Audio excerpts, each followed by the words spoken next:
మన Chiranjeevi vascular and multi speciality hospital దేశంలోనే best vascular and endovascular facilities and all multi speciality care.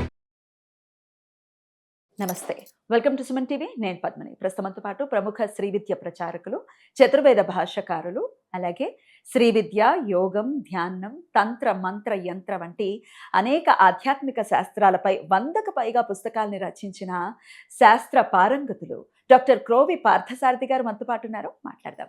నమస్కారం గురువు గారు. బాగున్నారండి? చాలా చాలా సంతోషం మీ సమయం ఇచ్చినందుకు.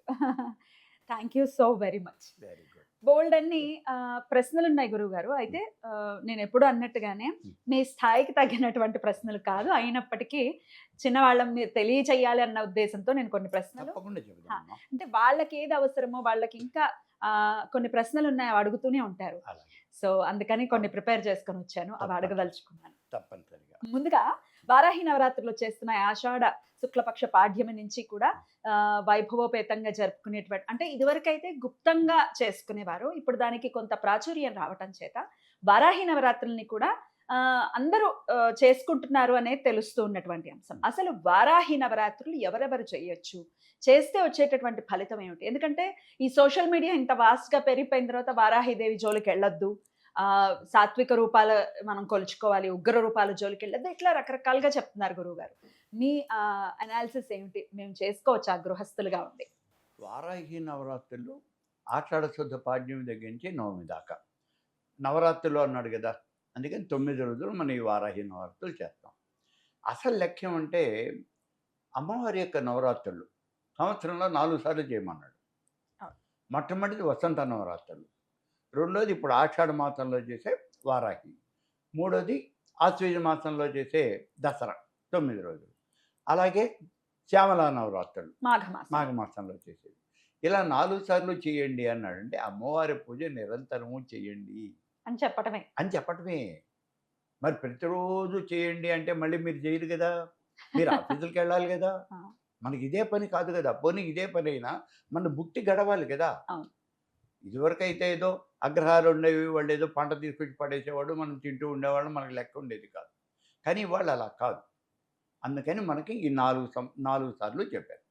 ఈ 4 నవరాత్రులు ఇవన్నీ ఉగ్రదేవతలా లేకపోతే సాత్వికమైనటువంటి దేవతలా అంటే ఇందులో వారాహి ఉగ్రదేవత, శ్యామలాకి వచ్చి అటు ఇటుగా ఉన్నటువంటి దేవత సరస్వతీదేవి. అలాగే సరస్వతినే అంటాం మనం, మాతంగి అట్లాగే అంటాం. మాతంగి అంటే వాడు ఉగ్రదేవత, మామూలు దేవత అని అంటే మరి అటు ఇటు కలిసి ఉన్నటువంటి దేవత ఆవిడ. అలాగే ఆశ్వీజ మాసంలో వచ్చేటువంటి అమ్మవారు ఉంది కదా, ఇప్పుడు పూర్తిగా సాత్వికమైనటువంటి దేవత. వసంత నవరాత్రులు ఆవిడ లలిత, రామో లలితాంబికాయే కదా, అందుకని ఆవిడ పూర్తిగా సాత్వికమైనటువంటి దేవత. అంటే రెండేమో సాత్వికమైన దేవతలు, ఒకటి సగం అటు సగం ఇటు, ఒకటి పూర్తిగా ఉగ్రదేవత. ఇప్పుడు ఈ ఆషాఢ మాసంలో వచ్చేటువంటి ఈ నవరాత్రులు ఇవి కంప్లీట్గా ఉగ్రదేవతకి సంబంధించినటువంటివి. వారాహి దేవత అంటే ఆవిడకి 2 కోరలు ఉంటాయి, 4 చేతులు ఉంటాయి, ఆవిడ యుద్ధం చేస్తుంది, ఎటువంటి శత్రువునైనా సరే సంహరించి పారేస్తుంది. మరి ఇటువంటివి వరాహమూర్తి యొక్క శక్తి కదా ఆవిడ వారాహి. బాగుంది. ఇప్పుడు ఈ వారాహిని మనం అంటూ అర్చించచ్చా? చాలా మంది అడుగుతూ ఉంటారు, ఈ వారాహి దేవత ఫోటో ఇంట్లో పెట్టుకోవచ్చా అండి అడుగుతారు. ఓకే, నేను ఒక మాట అంటాను. మీ నాన్నకి బాగా కోపం ఉంది, అందుకని ఆయన కొంపలోంచి గెంటేసావా నువ్వు? లేదు కదా. నీ మొగుడికి కోపం ఎక్కువ ఉంది, రోజు 4 సార్లు బాగుతూ ఉంటాడు, అందుకని నువ్వు వాడిని గెంటేసావా నువ్వు ఏంటంటే మనం చెయ్యం. కాబట్టి ఉగ్రదేవత ఇంట్లో పెట్టుకోవచ్చా అంటే ఎందుకు పెట్టుకోకూడదు అనేటటువంటి ఇది ఏమీ లేదు. ఉగ్రదేవతని అర్చన చేయరా? మన నరసింహస్వామిని అర్చన చేయట్లా. అయితే ఆయన నర్చించే పద్ధతి సాత్విక పద్ధతి, వీరు నర్చించే పద్ధతి కొంత రౌద్రంతో కూడి ఉంటుంది, అందుకని చేయకూడదు అని కొంతమంది అంటారు. ఓకే, ఇప్పుడు ఆయన అర్చించే పద్ధతి సాత్విక పద్ధతి నేను కాదనలేదు. ఇక్కడ ఉగ్రదేవతను కూడా నువ్వు సాత్వికంగానే అర్చించు, అంతే కదా, ఎవరు వద్దనలేదు.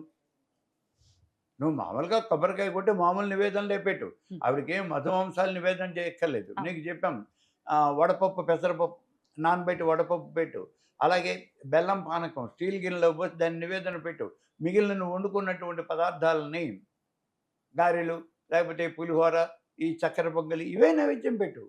అంతకన్నా ఇది ఎక్స్ట్రా పెట్టమని ఏం అడగలేదు. మహా అయితే ఇప్పుడు వామాచారంలో వాళ్ళు మాత్రం ఎక్స్ట్రా చేసేది ఏంటా, ఇవే నివేదన చేస్తున్నారు. కాకపోతే జంతువుని బలి ఇచ్చి దాని మాంసాన్ని వండి పెడుతూ ఉన్నారు. అదొక్కటే కదా నువ్వు చేయనటువంటిది. మేషం ఈజ్ ఈక్వల్ టు మాంసము అని చెప్తోంది కదా ఆయుర్వేదం. ఇప్పుడు మనకి సబ్స్టిట్యూట్గా మాంసానికి సబ్స్టిట్యూట్గానే నువ్వు గారెలు పెడుతున్నావు. గారెలు గారెలు కాబట్టి గారెలు నివేదన పెట్టేస్తే అయిపోయింది కదా. నువ్వు తక్కువ చేసింది ఏమిటి?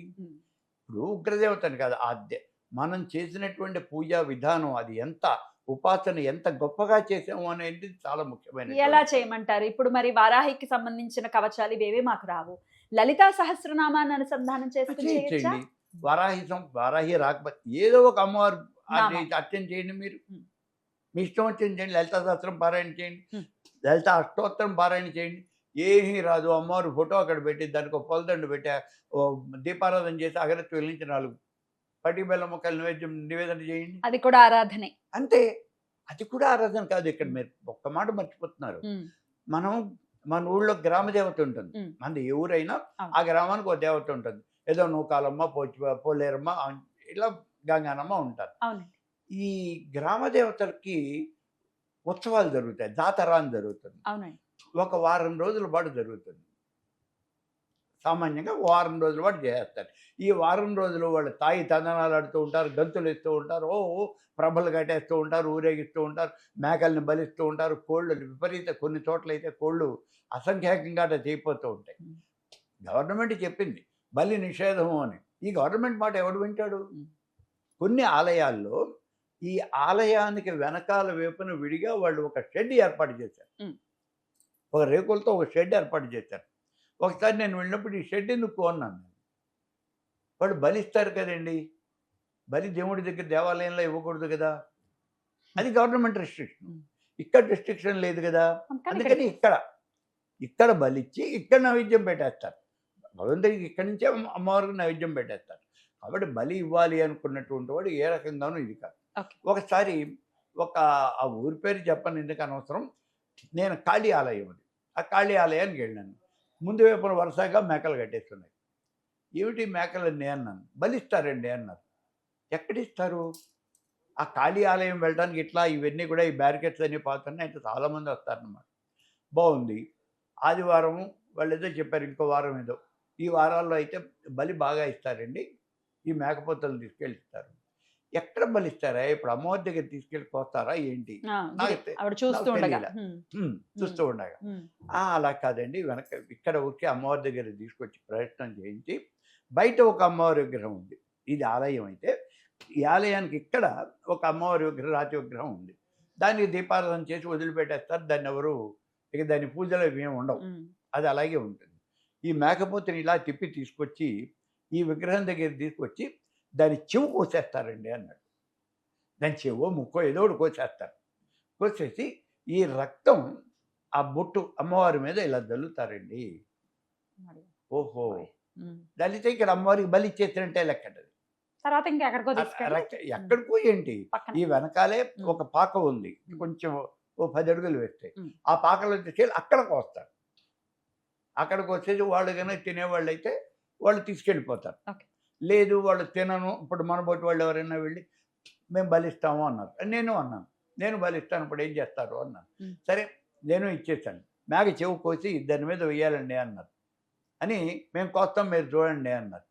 అరే బలిచ్చేది నేను కదా, మరి నువ్వు ఇటువేంటి, నువ్వు ఇట్లా కోస్తావు అంటే మీరు కోయలేరు కదండి అన్నాడు.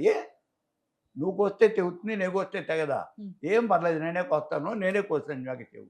ఆ కోసిన తర్వాత దాన్ని తీసుకెళ్ళి అమ్మవారి మీద జల్లాలండి అన్నాడు. జల్లిన తర్వాత దీన్ని తీసుకెళ్ళి 10 అడుగుల దూరంలో ఉన్న పాక ఉంది, ఆ పాకలోకి తీసుకెళ్ళాడు.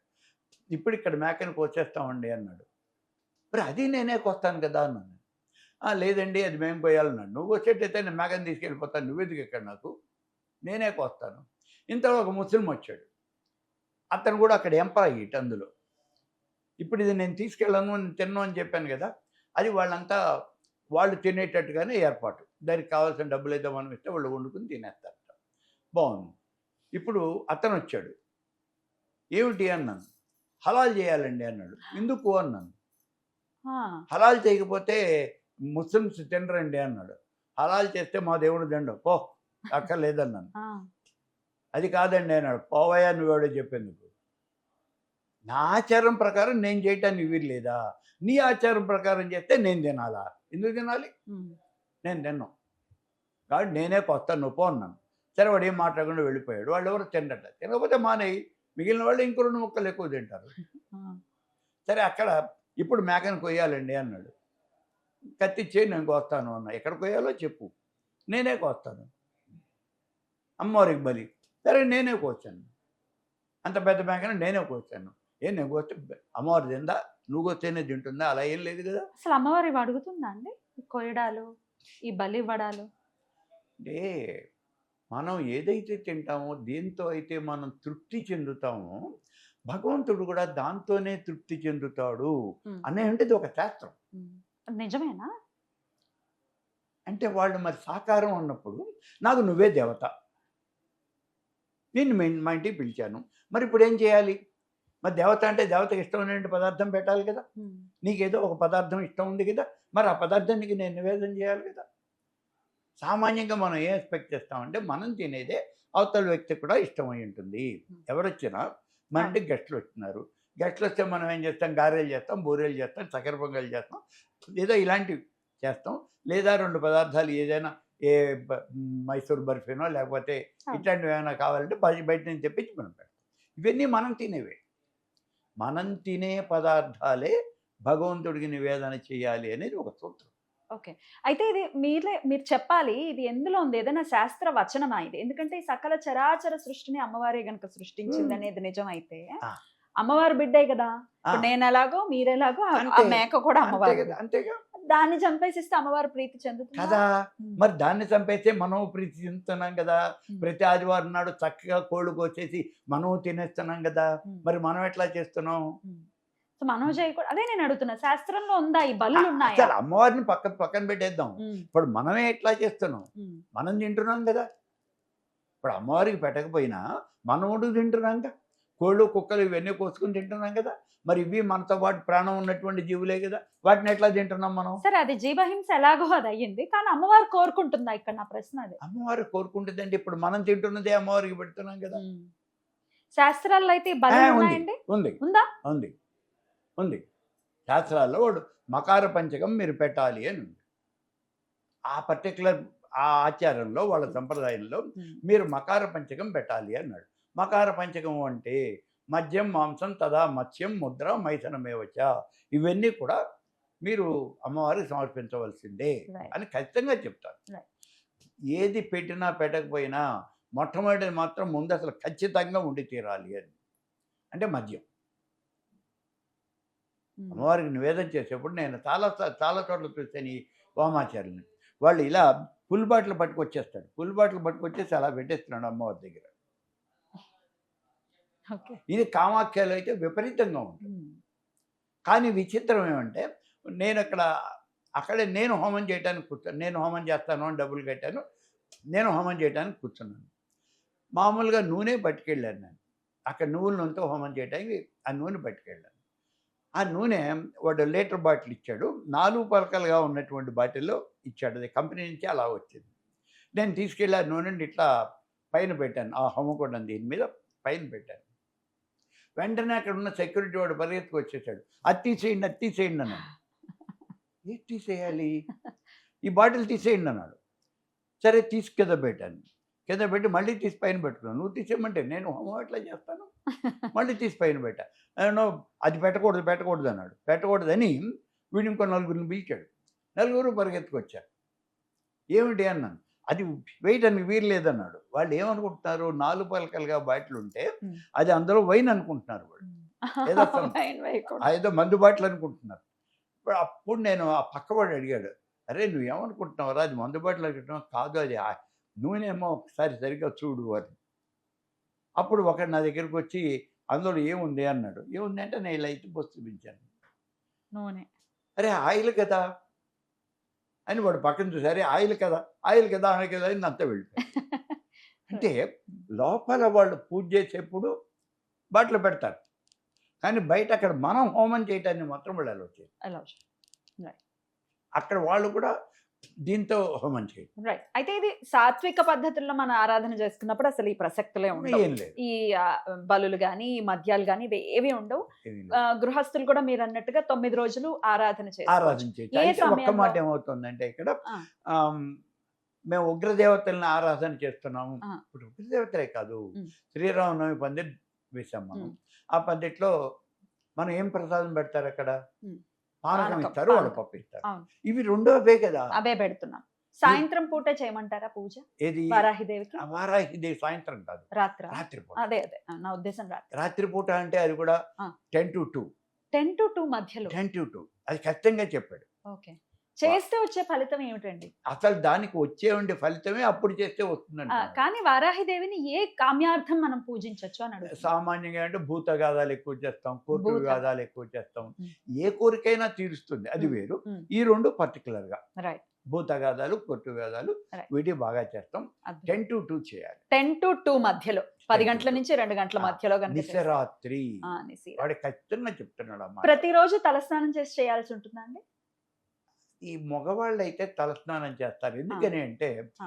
పూర్వకాలంలో మగవాళ్ళకి ఎవరికి నెత్తిన జుట్టు ఉండేది కాదు. అందరూ బాగుంది. అందరికీ నున్నగా గుండు గీసేసి ఓ పిలక పెట్టుకునేవాడు, ఆ. Irrespective of the caste. అవునా? అసలు హిందువు అని అంటే వాడి పిలక ఉండేదంటే సో వాడు తలస్నానం చేసేసాడు. అవి ఎక్కడ పూసుకుంటే ఏమైంది నీళ్లు, వాడు ఓ బకెట్ నీళ్ళు ఎత్తున పూసుకునేవాడు. కానీ స్త్రీలకి ప్రతిరోజు తలస్నానం చేయమని చెప్పాలి. ఎప్పుడు చేయాలండి మరి ఈ వాళ్ళు- నవరాత్రులు కనుక చేస్తే? ఈ నవరాత్రులు చేస్తే ఆ.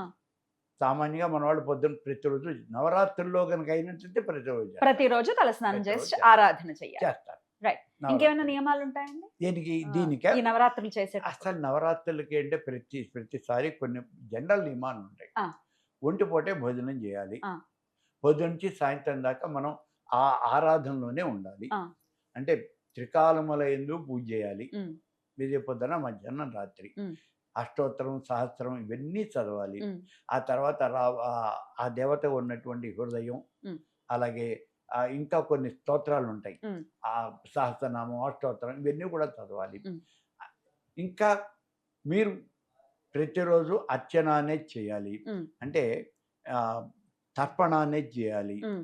చక్రార్చన అనేది చేయాలి. ఆ యంత్రం ఉంటే యంత్రార్చన అనేది చేయాలి, హోమం ఉంటే హోమం అనేది చేయాలి. ఉంటే ఏంటి హోమం ఉంది. ఉమ్. మరి ఇవన్నీ కాకుండా లఘువుగా చేసుకునే మార్గం అండి? అన్ని కాదు అంటే మేము ఇప్పుడు నేనున్నాను, జాబ్ చేస్తున్నాను, 9 రోజులు లీవ్ ఇమ్మంటే ఎవరు? మరి నేను ఆరాధన చెయ్యాలి, రాత్రిపూట చేసుకుంటా, ఏం చేయాలి? రాత్రిపూట చేయగలమా అనేది కూడా ఆలోచన. రాత్రిపూట చేసుకుంటాం అనే వాళ్ళ కోసం చేసుకుంటామంటే పోనీ అష్టోత్తరం చేసి నమస్కారం పెట్టేసి అంతే. మరి రైట్. అది కూడా కాదు, ఇంకా లఘుగా చేయాలి అన్నాం అనుకో, హాయిగా తినేసి పడుకుంటే సరే. సరే. ఇంకా ఇంకా వారి సౌలభ్యాన్ని బట్టి వాళ్ళు చేసుకోవచ్చు. ఆరాధన మాత్రం చెయ్యొచ్చు అంటున్నారు ప్రతి ఒక్కరు. ఎవరైనా చేయొచ్చు. అయితే సామాన్యంగా చేసే వాళ్ళంతా గురువు గారి దగ్గర మంత్రం చెప్పుకుని చేయండి. మరి మంత్రం లేకుండా ఏమీ లేకుండా వెళ్ళిపోయి చేస్తే అందరూ ఉగ్రదేవత. ఆవిడ అనుగ్రహం వస్తే బానే ఉంది, ఆగ్రహం వచ్చి ఇలా అన్నదనుకో మాడు బయలిపోతుంది. అలా చూసుకోవాలి ముందు. అందుకని గురువు గారి దగ్గర మంత్రం చేసుకుని ఆ రక్షణ కవచం ఏర్పాటు చేసుకుని అప్పుడు మీరు చేయొచ్చు. సింపుల్ గా ఒకవేళ అష్టోత్తరం ఇప్పుడు లలితనే చేస్తున్నాం, లలితా సహస్రనామం ఎప్పటి నుంచో చేస్తున్నామండి, చేయొచ్చు కదా గురువు ద్వారా? చేయొచ్చు. అలా చేసుకోండి. అయితే చాలా చక్కగా మాకు వివరించారు. ఖచ్చితంగా ఇది ఉపయోగపడుతుంది మన వాళ్ళకి. కృతజ్ఞతలు గురువు గారు. నమస్కారం.